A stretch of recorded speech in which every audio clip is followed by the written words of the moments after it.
Hi, welcome back to the Watchung Booksellers Podcast, where we bring you conversations from our bookstore's rich community of book professionals who talk about a different aspect of the book world. And if you are new to our podcast, thanks for joining us. I'm Catherine, and I'm here with my co-producer Marnie. Hey, Marnie. Hi there. I'm going to throw a change up, talk in sports terms, this week. What is the last sports book you have read? Well, I'm currently reading a sports book. If I'm being fully honest, I haven't read a ton, but I am reading Murakami's What I Talk About When I Talk About Running. Oh, very cool. And I'm a former runner, hope to someday run again, and I'm really relating to it. It's very, very well written and beautiful. Of course it is, because it's Murakami. Right. Right. Exactly. How about you? The last sports book I have read was also a running book. My kid is a distance runner, and he recommended this book to me. It's called Born to Run by Christopher McDougall. It's truly fantastic. It's about ultra-marathon runners, and it's kind of bananas. But it's a super fun book and also makes you really excited to go run without shoes. But anyway, that leads us to today's topic. Today we are talking about sports writing with veteran journalists Harvey Araton and Mark McClusky. Harvey Araton is a longtime New York sports journalist whose career spanned 4 newspapers, the Staten Island Advance, New York Post, Daily News, and New York Times, where he was Sports of the Times columnist and also wrote for other sections. He was nominated by the Times for a Pulitzer Prize in 1994 and was inducted into the media wing of the Naismith Memorial Basketball Hall of Fame in 2017. Araton is the author or co-author of 8 nonfiction books and a novel. He has also taught media courses as an adjunct at Montclair State University, and he lives with his wife, Beth Albert, in Montclair, where his sons went to school. And Mark McClusky is the head of content at Harding Loevner in Bridgewater, New Jersey. Before joining the firm in 2021, he was the digital editor of Sports Illustrated, the editor of Wired.com, and a longtime media executive at the forefront of new storytelling technologies and platforms. McClusky is the author of the New York Times bestseller, Faster, Higher, Stronger: How Sports Science is Creating a New Generation of Superathletes and What We Can Learn from Them. His magazine writing has been anthologized in Best American Science and Nature Writing, and he's made numerous media and speaking appearances, including NBC Nightly News, The Today Show, CNN, CNBC, PBS NewsHour, NPR, and South by Southwest. A graduate of Carleton College, Mark lives in Montclair, New Jersey, with his wife and 2 daughters. Enjoy the conversation, and we'll be back after to fill you in on what's coming up in the store.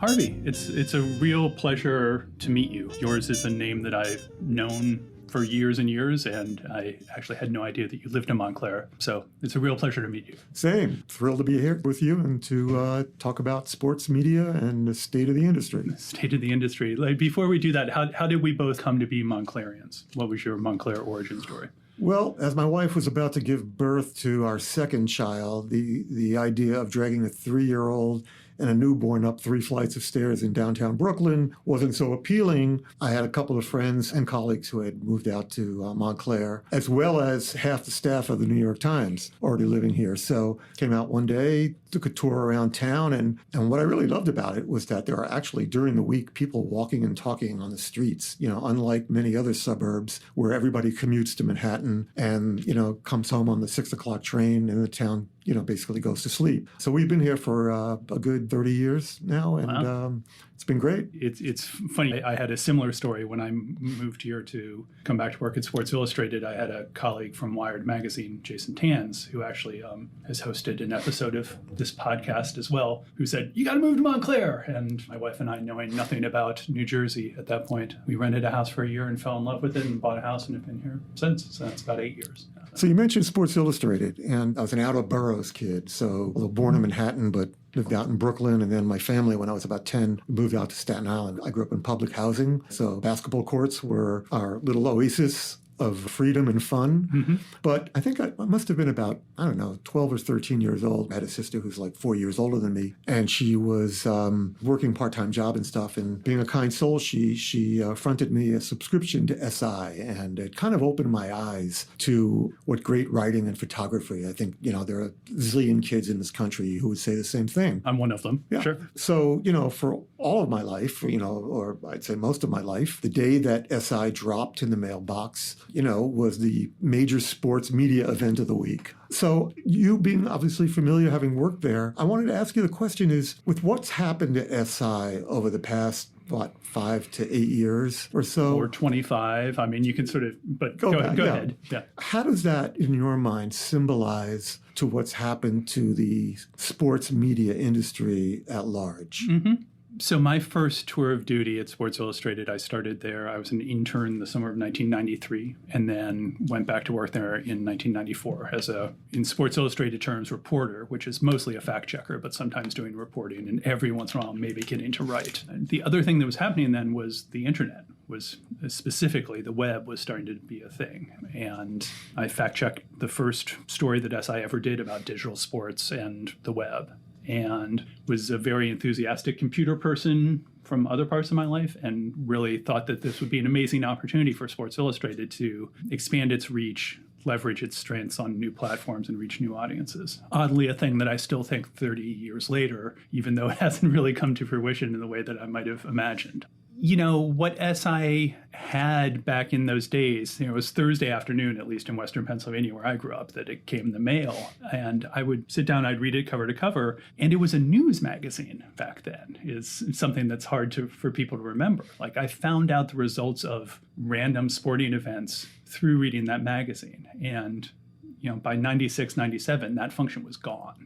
Like, if you were a sports fan, you knew what happened in the game. You weren't reading Kirkpatrick writing about a college basketball game and learning the outcome. You were looking for something else, which was context and information, and why should I care, and how does it fit into a larger universe. And I wish SI had leaned into that mission more. The storytelling, as you say, the photography, those are the things that are hardest to commodify in this business. The things that are easiest to commodify is Yankees beat the Guardians 6-3 last night, right? Everybody knows what happened. You want somebody who can tell you something more deeply about it, but that sometimes takes time and effort and energy and cost. And the economics really changed too, obviously. And I think similar dynamics took place at the Times, right, over the course of your career. Yeah, when I got to the Times in 91 after being on strike at the Daily News for 5 months, which was a joyless experience. And I got there at a very unique time because for most of its existence, the sports section at the Times kind of was an orphan. So one day it might appear in the back of the business section, another day it might appear in the Metro section. And just as I was getting there, and in fact, they hired from the Daily News myself and Philip Bondi, another Montclair resident, or I should say former Montclair resident. He recently moved to Roseland. But they hired us, and I think that they're almost trying to make the announcement like, look, we hired a couple of muckrakers from the tabloid Like, we world, care right? about sports now, right?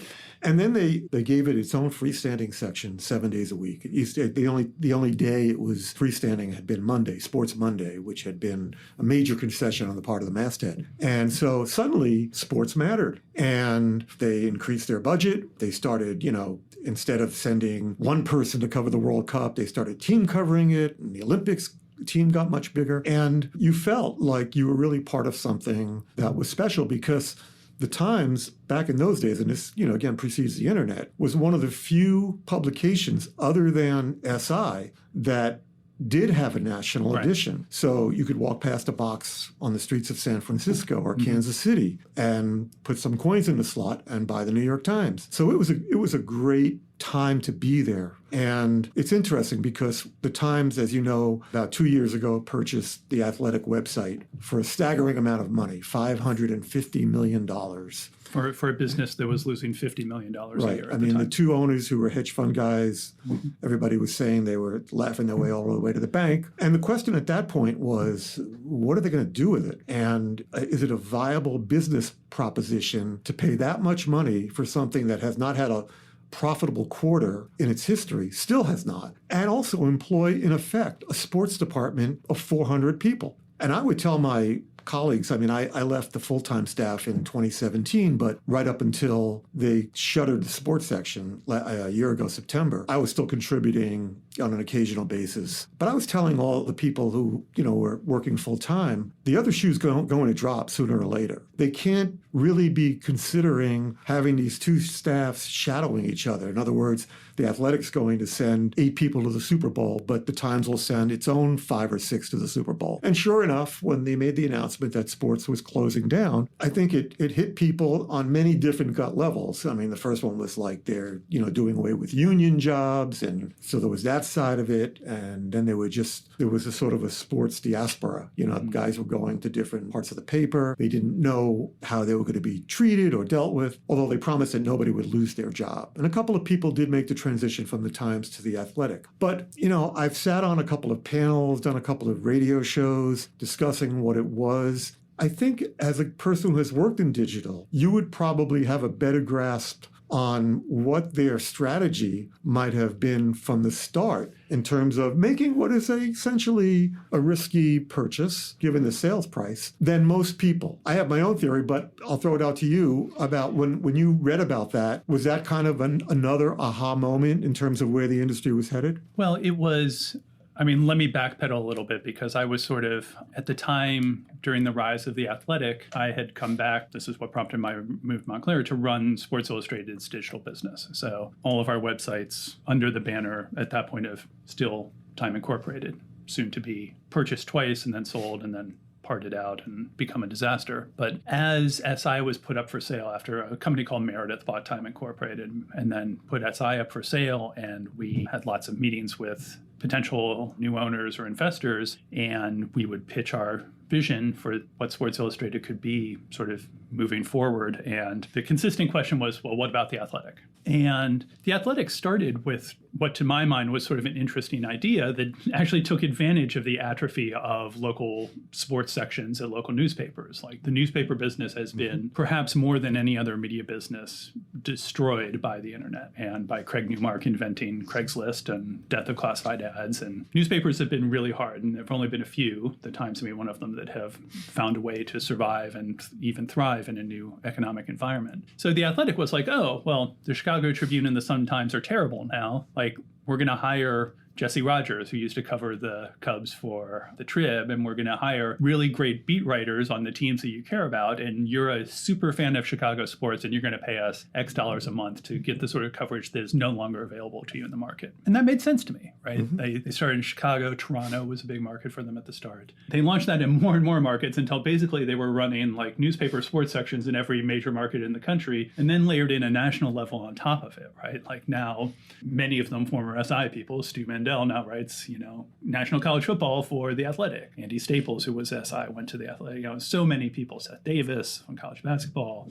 And that didn't make any sense to me, right? Like now you're replicating my problems through your business model. But what they managed to do really well were two things. They had a very good product in the sort of technology sense. Like the app was really good. The website was very clean and easy to use. It wasn't gunked up with like tons of terrible ads and video popovers and all the crap that many sites have now resorted to try and make the revenue numbers work. And they convinced the marketplace to value them like a technology business, not a media business. So at the time that SI was for sale, SI was a profitable business. Like not as profitable as it once was, but it was profitable. As you noted, The Athletic has never been profitable. And we had people, The Athletic being purchased for $550 million. That was at, that multiple is infinite because they lost $50 million the quarter before they were purchased by the Times. Why it made sense for the Times? Because you think you can upsell people, right? That the Times vision of I'm going to have subscription revenue across many verticals, right? Not just the core newspaper, but they've had a lot of success with cooking. Mm-hmm. Games has been a big success for them. And I think The Athletic was somewhere around 1.2 million subscribers when the Times purchased it. And now I think it's well over 2 million, right. Maybe. So that's great. And, you sit and you do a lifetime value calculation and you hope that, if I can keep that person for X number of years, then I can make that number make sense. And I can start to, and they've obviously done this, start to bundle all these services, right? So you get the Everything Times bundle that I still say, I think I subscribe to it. I still get a Sunday paper because it actually ends up being cheaper for some reason, and then all of those things, the core website, games, cooking. And if you can upsell those people who were just athletic subscribers to another product, it starts to make sense. And you're playing the scale game in a very technology company way, not in a very media company way. Yeah, I agree with you about their original business plan. If you go back all the way back to the National Sports Daily back in the late 80s, their business plan, I think they ran through $100 million in a year and a half. In minutes. I remember being offered a job there by Frank DeFord, one of the great human beings ever to work in our business. And I remember asking a question. It was Frank DeFord and Vince Dorio, who had been a longtime editor at the Boston Globe, and they had a plan to have a Sunday edition of the National. And I remember asking, are you guys going to have home delivery? They said, no, we'll have boxes around the major cities and we'll be in, newsstand stores. And I said, well, who's going to get up on Sunday morning and drive to look for a National Sports Daily vending machine? Right. There were issues like that made me think that they didn't really have a plan. And I think not only the National, but then many subsequent sites to come, AOL Fan House, Sports on Earth, surrendered to the conceit of journalists, thinking that if we assemble an all-star team, that's all we need. If we have Mike Lupica and Scott Osler and, a handful of others, people will just rush out to purchase us. And that's really not the way it works. And that's why I thought exactly what you said, that by providing that wall-to-wall coverage of the teams that people follow. And I'll give you an example. So I have a full subscription to the Times. And so by virtue of that, I get the Athletic. And I actually got it prior to that. So I'm not that young, but I am no longer the kind of sports fan I was when I was working full-time in the industry. I've come to a couple of new fan interests. I follow Penn State football. We're 6-0. Possibly on our way to the playoff. No, but my older son did graduate from Penn State, and he was there during the horrible Sandusky years. In fact, he actually interned in the football office, and he knew Sandusky and Paterno. Oh, my goodness. So then he graduated, and then they had the 2016 team that with Saquon Barkley had upset Ohio State, went to the Rose Bowl. So we bonded over that. And now I'm like a fanboy. I know who they're recruiting and all that kind of stuff. And then my other new fan interest is Liverpool in the English Premier League, which my wife kind of pulled me into during the lockdown version of COVID, because Eurosoccer was the first sport to come back in front of the empty stadiums. And so I follow that somewhat religiously. And so when I log on to The Athletic, and I don't do what I did as a young person, buying the Daily News or the New York Post, which has always been known for a good sports section. I don't just open it up and see what they're presenting me, right? And I think it's been curated down to your putative interests. Right. They send what you ask for. And so when I log on to The Athletic, there's all the Liverpool and EPL stuff. There's all the Penn State football news and the Big Ten. And most days, that's all I'm looking for. I'm not conducting a massive search to find that gem of a column that, that might be hiding somewhere in the NFL coverage. And that to me is a major difference in the way people consume sports now. So let's talk more about that, because I jotted down some notes, and that's one of them. I have written down here, editor versus algorithm. Part of what I'm nostalgic for, and maybe in an old man sort of way, right, is the presentation of a worldview by a human being that shows you that thing that you didn't know you should care about, and then you read it and you're like, holy cow, that was super interesting, and now I know this cool thing, right? Now that content is exceptionally tailored to what the algorithm thinks is your interest, and that serendipity is lost. And I do think that that's a huge loss.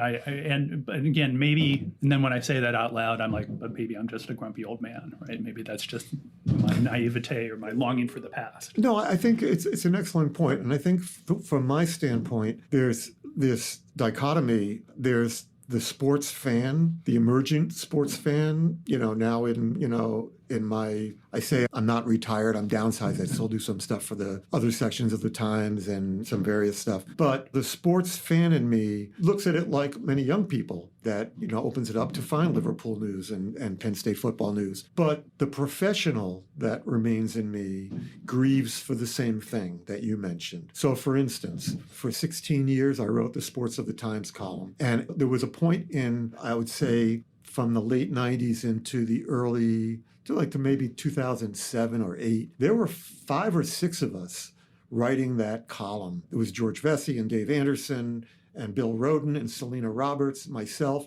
And then there was Ira Burkow, who wrote occasional columns. And then Bob Lipsyte weighed in every now and then. And the difference between what I'm looking for in reading now is exactly what you said, that we had people who were just out there trying to find the subject, the story that most interested us, the one that we really wanted to tell. And many times we'd go looking somewhere under a blanket somewhere to find this story. And sometimes it would be, heavily opinionated, and other times it would be more featurized. And now when I open the print section of the New York Times, I never get that.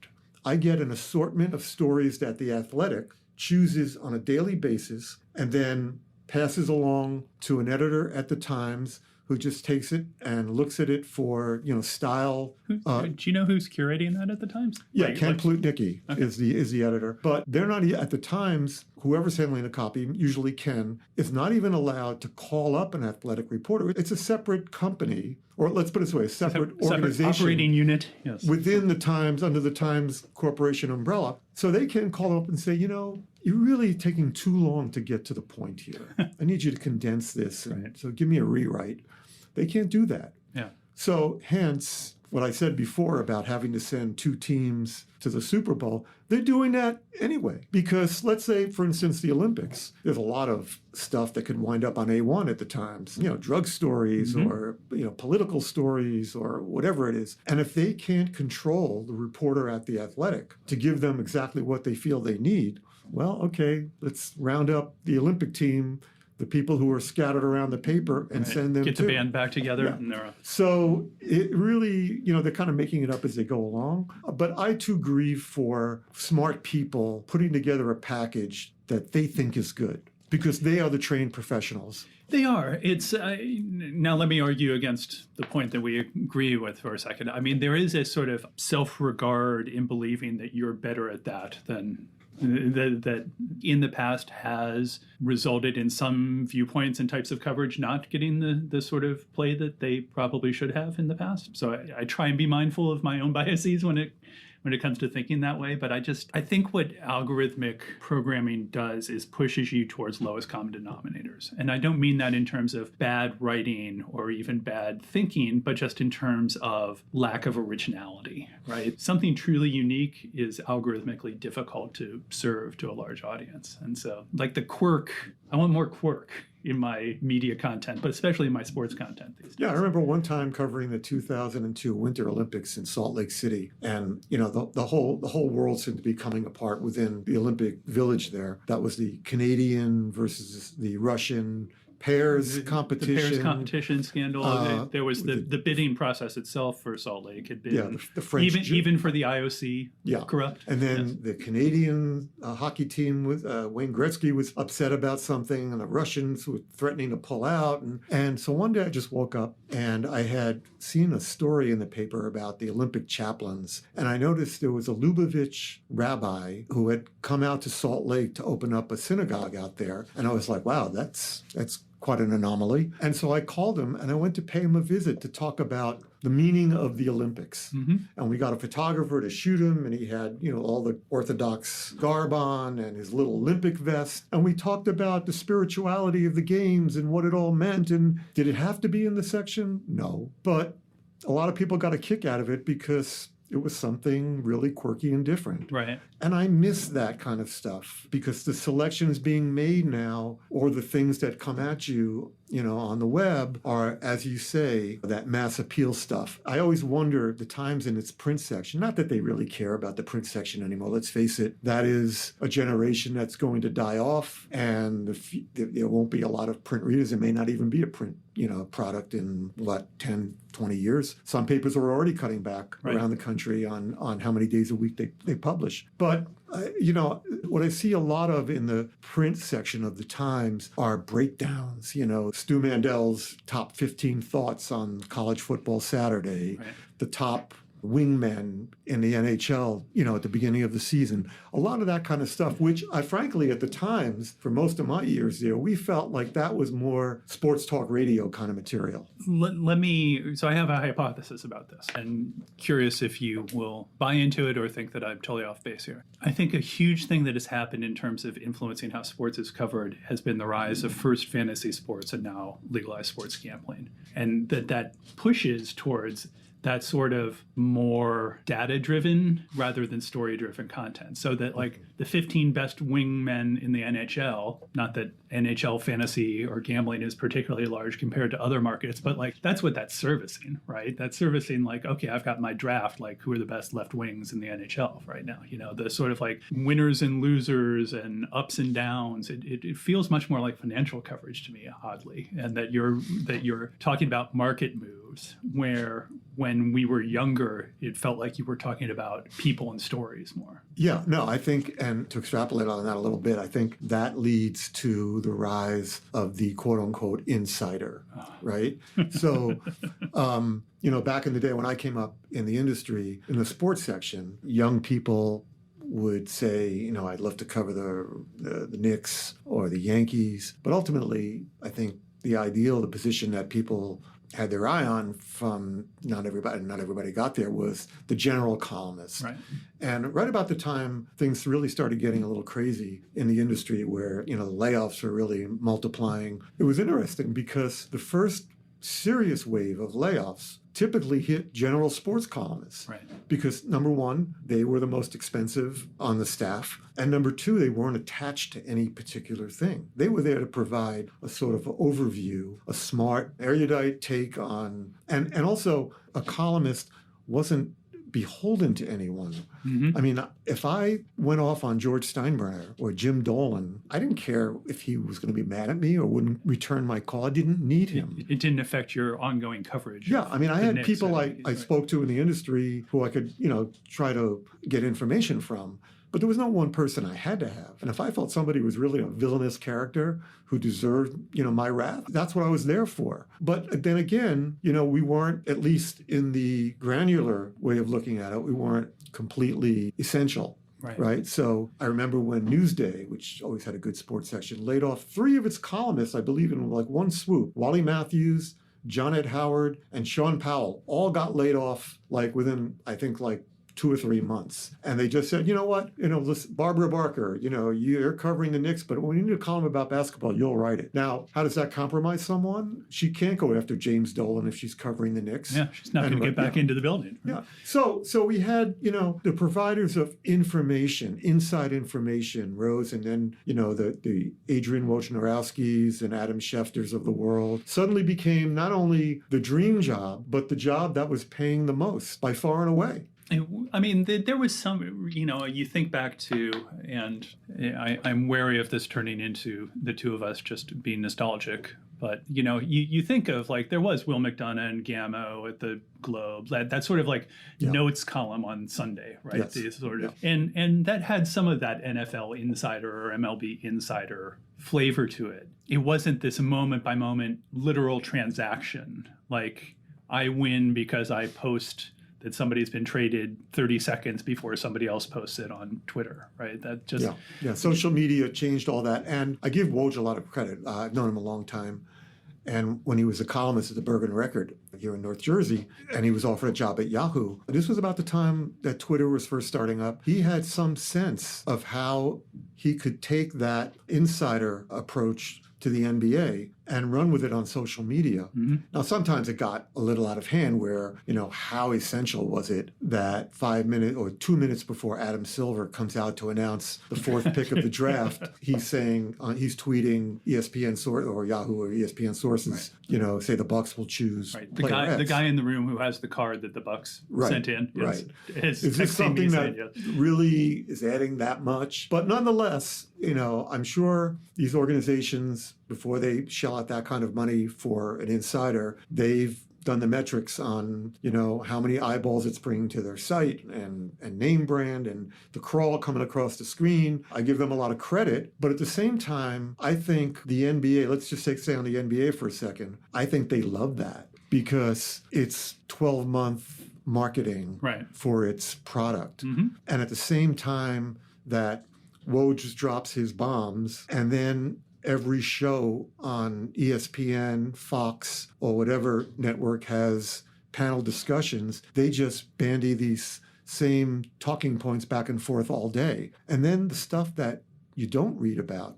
For instance, as an NBA guy for many years, I've been waiting for the first big read now, unless I might have missed it, that really pushes Mark Cuban to explain why he's now partners with Miriam Adelson, who is the biggest Trump donor, right? Yep. Not to get too political, but in a league that's always prided itself on its progressive politics and had no problem at all, with having LeBron and some of the other guys go after Trump on Twitter when they felt that he had gone too far. I've yet to read that. And one of the reasons why I think we're lacking in that kind of stuff is because everybody's too busy talking about, where Kevin Durant's going to be 12 months from now. Yeah, I totally agree with you. I mean, it's a little bit back to my hypothesis that everything is so transactional, almost literally transactional, right? That I want to know that because I want to place a bet on something, or I've got a fantasy team that I want to manage. Let me talk to you a little bit about specific sports, and we'll sort of change the subject a little bit. I mean, you are enshrined in the National Basketball Hall of Fame, which is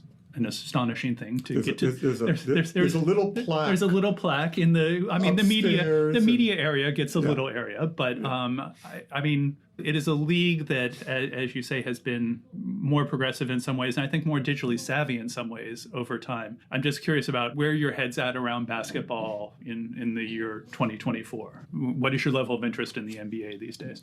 I still follow the NBA. I mean, I've just so many decades of just reading the box scores, even preseason games, I'm ashamed to admit. And I try to not let my old guy mentality drift into this. But I feel like, having covered the sport in the 80s, which was such a great decade, the Magic Bird, and that was the era of, and then Michael, obviously, of explosive growth. And then the 90s was the rocket ship to the moon with Jordan. And certainly, for the first years of this century were fine. But the league, it feels to me a little bit too manufactured, And part of it is the ongoing conversation that just never stops on television, on cable shows. I just don't feel it's as authentic as it was back in the days that I was covering it, because I was closer to it. And I think that so many of the top players are almost untouchable now. It's hard to humanize a product. LeBron, he's great, and he's arguably the greatest player ever. But so much of it is controlled. So much of their media is orchestrated. I covered it when there was only one locker room. There wasn't an adjacent training room, and you could walk in, and Michael would be sitting there with a towel over his head, and you could stand there and chat with him, in a small group for 25, 30 minutes before the game. There's none of that now. Right. Almost none of it. I mean, it's become, as I would say most sports have, much more corporate, right? And much more controlled and much more, as you say, sort of a product. Is part of that also, so I'd never been an NBA guy, actually, until I started writing. I wrote a book about sports science and was sort of fascinated that the NBA was actually at the forefront of a lot of things that I had not understood. And at the same time, the Warriors were on their sort of ascent to those sort of 6 or 7 years of playing basketball in many ways a different way than it had really been played for generations. And so that's really the big genesis of my NBA fandom. I was always the guy who was like, every NBA game's the same, right? You know, like somebody takes a big lead and then third quarter, either they come back and you should watch the fourth or you turn it off because it's over. I just wonder if there's a sense of these games being the term of art in chess is solved, right? Or like checkers is a game that's been solved. A computer can play perfect checkers, can't play perfect chess. But as games get optimized more, it flattens out the stylistic differences between teams. So I grew up a huge baseball kid, and baseball was played lots of different ways, right? You had Whitey Herzog teams on artificial turf, like banging the ball into the turf and getting big hops and running all over the place, and it was speed and defense. And you had Earl Weaver, 3-run home runs and strikeouts. And now everybody's 3-run home runs and strikeouts, because it turns out mathematically that's probably right. But it's less interesting in some ways. You don't have these contrasts. And I feel that way about the NBA now, right? That everybody is like 3-and-D, and you've got 4 guys standing around the perimeter, passing the ball, looking for an open shot, passing up a layout to kick it out for a 3-point shot. Things that, again, to be the old guy, like freak us out. Yeah, and the Warriors obviously did it brilliantly, and they were great to watch. But, when it becomes the style for everyone, and most of the other teams aren't as good at it, it's not as easy to watch. I kind of feel I was a big fan of the San Antonio Spurs during the Tim Duncan era. It was interesting because the league supposedly would always cringe when the Spurs made the final. Small market team, a star player who didn't really care about, stardom, his visibility and all that stuff, and Popovich being cranky. But I just loved the way they played. And I used to argue that if you picked up the Spurs and moved them to New York, well, they would be the reincarnation of the old Knicks. Because very much the quiet warrior that Willis Reed was Duncan, right? And the paparazzi would have been following Tony Parker and his wife Eva Longoria all over the city, right? And you had the international aspect, yeah. But right. The league, David Stern used to joke that the perfect finals are the Lakers against anybody. So yeah, I think it's become kind of generic, and I also feel like a lot of their so-called progressivism, it feels performative to me. I remember when David Stern passed away and I wrote an appraisal of his life, and I was talking about the particular issues that he somewhat stumbled over or was criticized for. I cited the situation with Daryl Morey when he was with Houston, and he had posted a tweet about everybody should support, about Hong Kong, right, and how China just basically lowered the boom on the NBA, took them off the air, and how everybody stayed silent. Because, LeBron didn't say anything, which it's not incumbent upon anyone to consider himself a human rights activist all around the world. You kind of comment on what you know, but at the same time, I felt like there's a lot of money at stake here. So now they know how David Stern felt. People should know how David Stern, the position he was in, when, he would say, we want a dress code, that kind of stuff, because he was trying to not lose the fans in middle America. Now, maybe he was playing to people with biases or racial attitudes or whatever, but nonetheless, his primary responsibility was to make money for his owners. And so I thought that, people should have been a little more understanding in the way they viewed some of those controversies that he was involved in. Well, it's one of the great contradictions of being a sports fan or even interested in sports, right? Like, I don't have any emotional connection to Amazon.com. Like, Amazon's quarterly earnings don't offer me any emotional jolt one way or another, right? I might have some views on them as a business, but, the success or failure of the Cleveland Browns is something that, unfortunately, I find myself caring about because that's one of the curses that I was born with, So we have these businesses owned by incredibly rich people in a cartel with other incredibly rich people that are trying to make money at the end of the day, that we have these intense emotional connections to, for really, for the Seinfeld joke of like, we're rooting for laundry, right?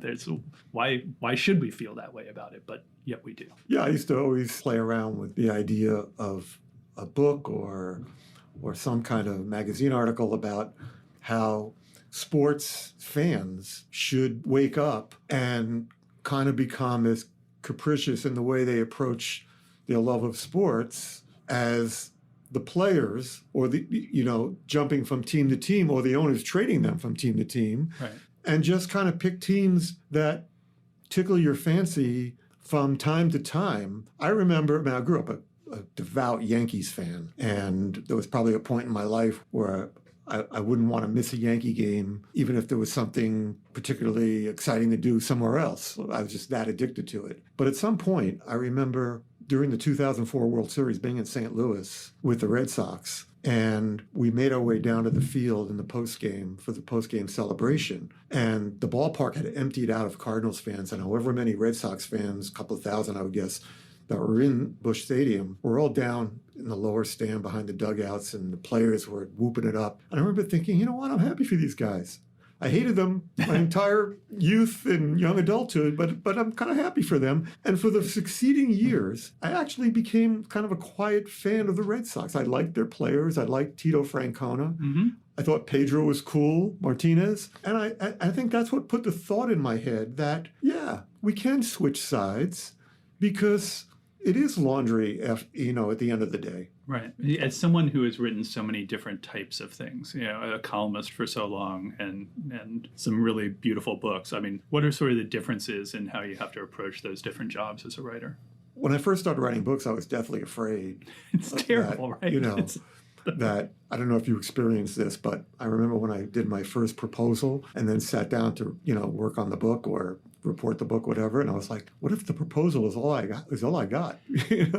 It's a frightening experience to start with nothing. I had a colleague who had written a book and I asked his advice and he's like, you need to have a really detailed outline because there's going to come a point where you're like, oh, I know nothing about anything. Nobody will ever be interested in this topic in the way that I hoped that they would be. I'm totally lost. And he's like, and what you're going to do that day is pull out your outline and be like, here's a 2-paragraph section that I know enough about that I can just sit down and write it. And he's like, and you're going to write your way out by just like hanging on to that outline lifeboat. And that totally worked, at least in the case of my book. I definitely had exactly that moment and found my way through it by just like, okay, I can write 2 paragraphs about compression socks.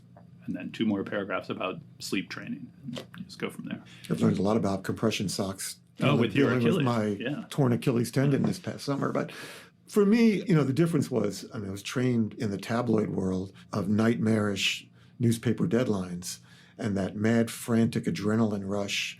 I could eat 3 slices of pizza before I got my lead done. If they put it out in front of me just to do something with my hands. And then the book requires such consistent commitment and routine.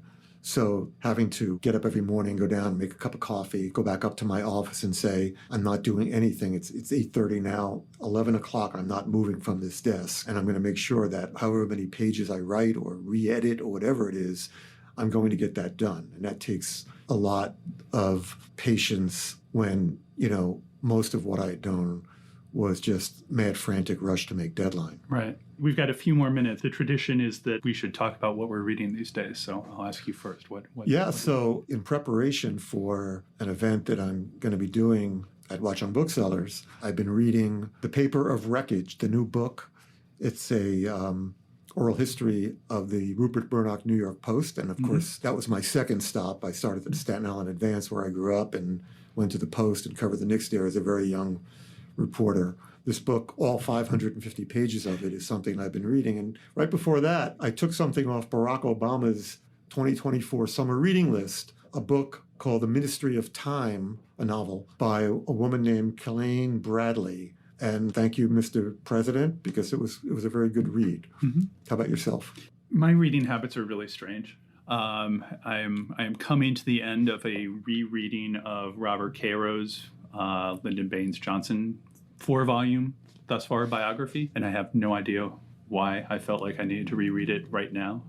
They're beautiful, insane books, and just these sort of towering monuments of research and reportage, and a figure who I have no memory of. I was born in 1971, and so I have no memory of LBJ, and so it's like it seems both contemporary and utterly distant to me at the same time. So those are really wonderful books. I read a lot of genre fiction. There's an Irish sort of crime writer named Tana French who spent the summer obsessively reading. She has this 6-book series called Dublin Murder Squad. And it's genre fiction, but like so much better written than most genre fiction, just on a sentence-to-sentence basis. They're just beautifully written books that just have these moments of just like you linger on these sentences that you sort of look at as a writer sort of longingly, like, I wish I could put words in that sort of order because they're so much fun to read. So. Yeah, I had the same feeling.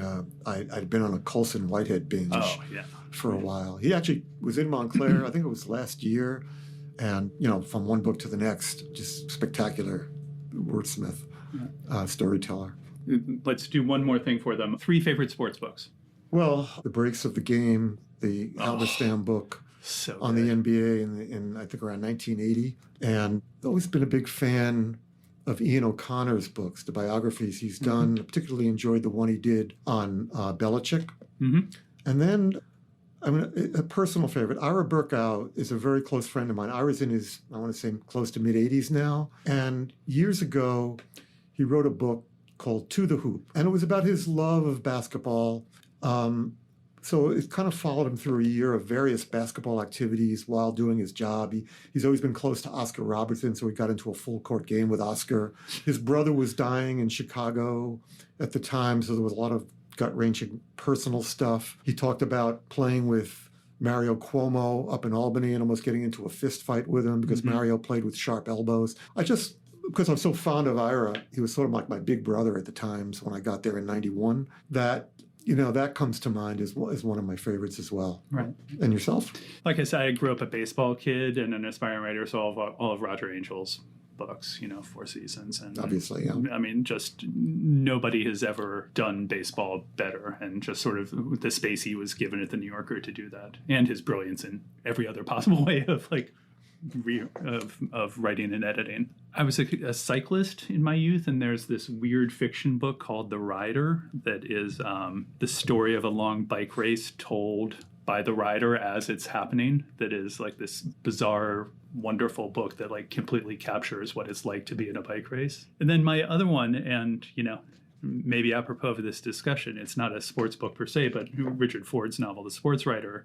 Whenever people would ask me what it's like to talk to athletes, there's like 2 pages in that book where he basically steps out of the story, the fictional story, and the narrator says, like, I should probably tell you what it's like to talk to athletes. And I would just send it to people. And I don't know if you ever felt the surreality of like, oh, I watched this person on television and now I'm in a locker room speaking to them. And they're different, right? There's a lot of things about being an athlete that selects for things that aren't normal. And I don't say that as a judgmental thing, but like in his line in there is like, athletes are what they do, right? When you ask them questions that are reflective, it's often very difficult for them because their whole life is selected not to reflect, right? You forget about that failure, move forward, think that like, yeah, that guy beat me on a go route that time, but the next time I'll be there, right? So that comes to mind. Yeah, I remember. I read that many years ago, and that was excellent. Yeah, there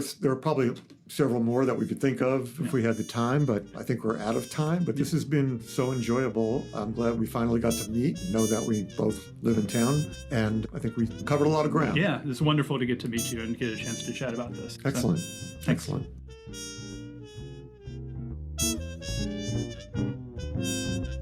Thank you, Harvey and Mark, for joining us today. Listeners, you can find all the books they've talked about in our show notes and at watchungbooksellers.com. This week in the store, we've got 2 great talks. Tonight, October 29th, acclaimed photographer George Steinmetz will be talking about his beautiful new book, Feed the Planet, which documents the awesome global effort that puts food on our tables and transforms the surface of the earth. And tomorrow, October 30th, journalist and historian and former podcast guest, Jonathan Alter discusses American Reckoning, where he shares his eyewitness account of the historic first criminal trial of a president. And next Wednesday, November 6th, we welcome legal expert Kim Well to discuss her book, Pardon Power, How the Pardon System Works and Why. She'll be in conversation with Jessica Henry, author, podcaster, and professor of justice studies at Montclair State University. We've got something for everyone this fall, so make sure to check out info for all of our events in our newsletter, show notes, or at watchungbooksellers.com. The Watchung Booksellers Podcast is produced by Catherine Council and Marnie Jessup and is recorded at Silverstream Studio in Montclair, New Jersey. The show is edited by Catherine Council and Brie Testa. Special thanks to Timmy Kaleni and Derek Mathias. Original music is composed and performed by Violet Mujica. Art and design and social media by Evelyn Moulton. Research and show notes by Caroline Shirtleff. Thank you to the staff at Watchung Booksellers and the Kids Room for all their hard work and love of books. And thank you for listening. If you enjoy the show, please like, follow, and share it. You can follow us on social media at Watchung Booksellers, and if you have any questions or ideas, you can reach us at wbpodcast@watchungbooksellers.com. We'll see you next time. Until then, for the love of books, keep reading.